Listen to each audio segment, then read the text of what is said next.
अगले topic electric field lines की बात करेंगे, यानी कि वैद्युत क्षेत्र रेखाओं की बात करेंगे। इसको सबसे पहले समझने का प्रयास या समझाने का जो प्रयास किया गया वह फैराडे के द्वारा किया गया, और फैराडे ने एक भ्रामकता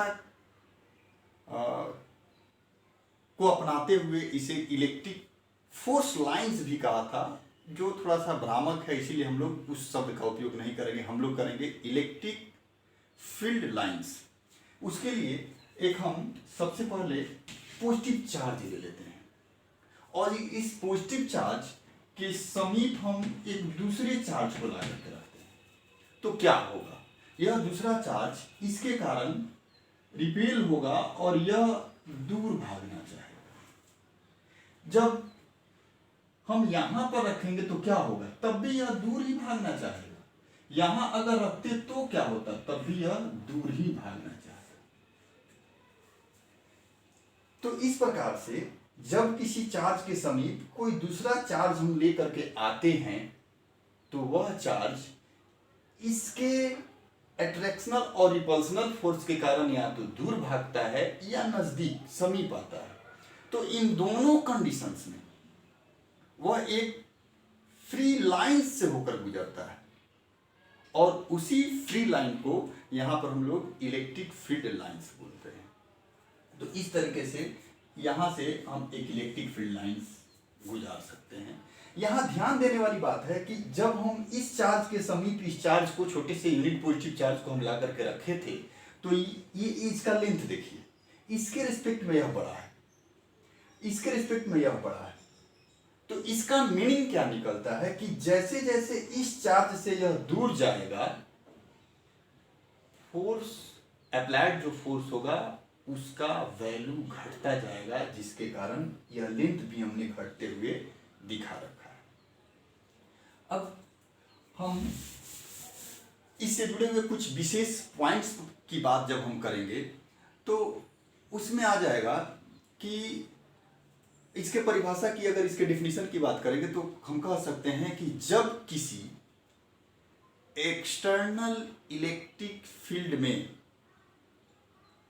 किसी यूनिट पॉजिटिव चार्ज को लाया जाता है, एकांक धन आवेश को लाया जाता है, तो वह एकांक धन आवेश जिस स्वतंत्र पथ से होकर गति कर सकता है वह पथ ही इलेक्ट्रिक फील्ड लाइंस कहलाएगा।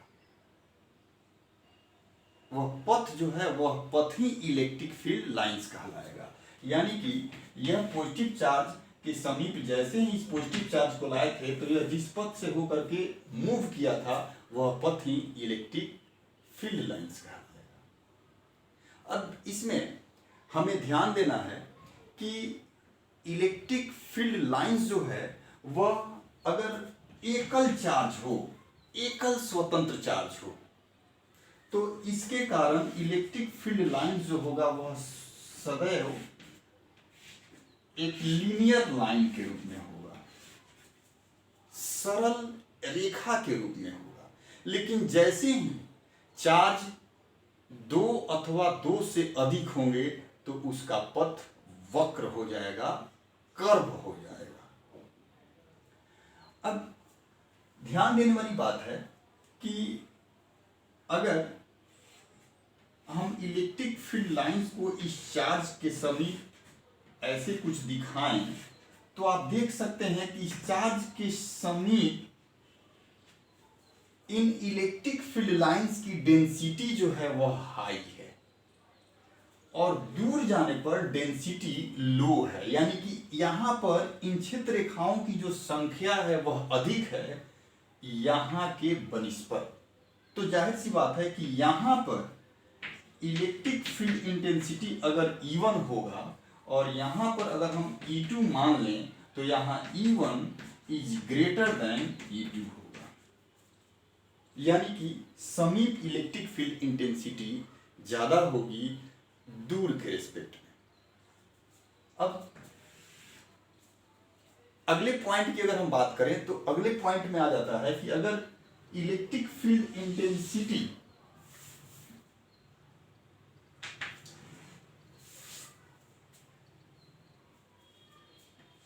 कि किसी भी पॉइंट पर, यहाँ दो पॉइंट हम ले लेते हैं, एक पॉइंट P ले लेते हैं और दूसरा पॉइंट Q ले लेते हैं। किसी भी पॉइंट पर अगर हम टेंजेंट खींच देंगे तो वह टेंजेंट जो होगा वह वहां पर इलेक्ट्रिक फील्ड के डायरेक्शन को बताएगा।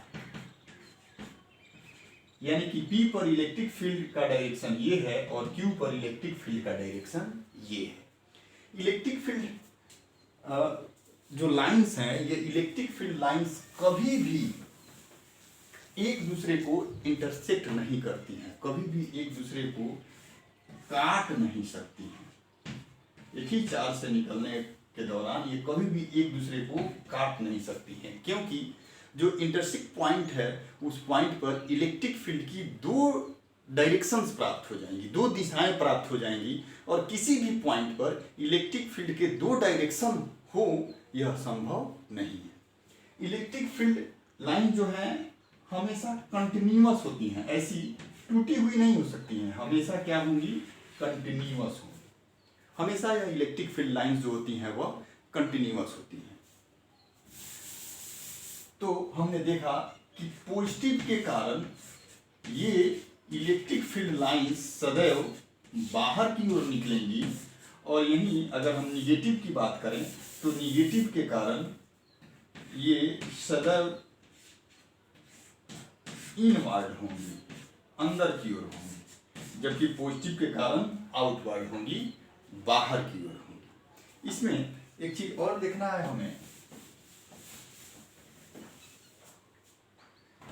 कि अगर हम दो पॉजिटिव चार्ज ले लेते हैं कि यह भी पॉजिटिव चार्ज है, एक यह भी पॉजिटिव चार्ज है, और इस पॉजिटिव चार्ज से जो लाइंस निकलेंगी, इन लाइंस का पाथ जो होगा कुछ इस तरीके से होगा।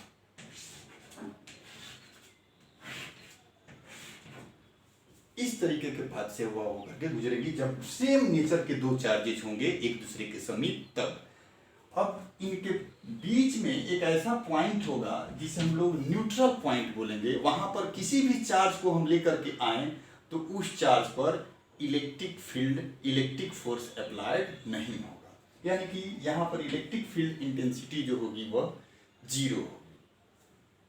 क्यों? क्योंकि इसके कारण यह इधर इंटेंसिटी और इसके कारण इधर इंटेंसिटी जो होगा वह एक दूसरे को कैंसिल कर देगा। अब अगर हम एक पॉजिटिव ले लें और एक निगेटिव ले लें तो पॉजिटिव से ये लाइंस निकल करके निगेटिव पर पहुंचेंगी और ये पहुंच करके समाप्त हो जाएंगी।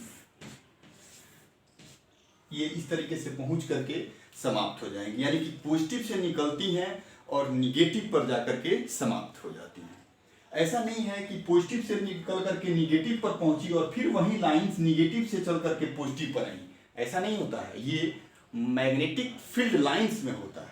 इलेक्ट्रिक फील्ड लाइंस में ये पॉजिटिव से निकलती हैं और निगेटिव पर जाकर के समाप्त हो जाती हैं, यानी कि ये बंद लूप का निर्माण नहीं करती हैं, क्लोज्ड लूप का निर्माण नहीं करती हैं। तो इस प्रकार से आज हमने देखा electric field intensity due to system of charges और इलेक्ट्रिक फील्ड लाइंस के बारे में। Thank you.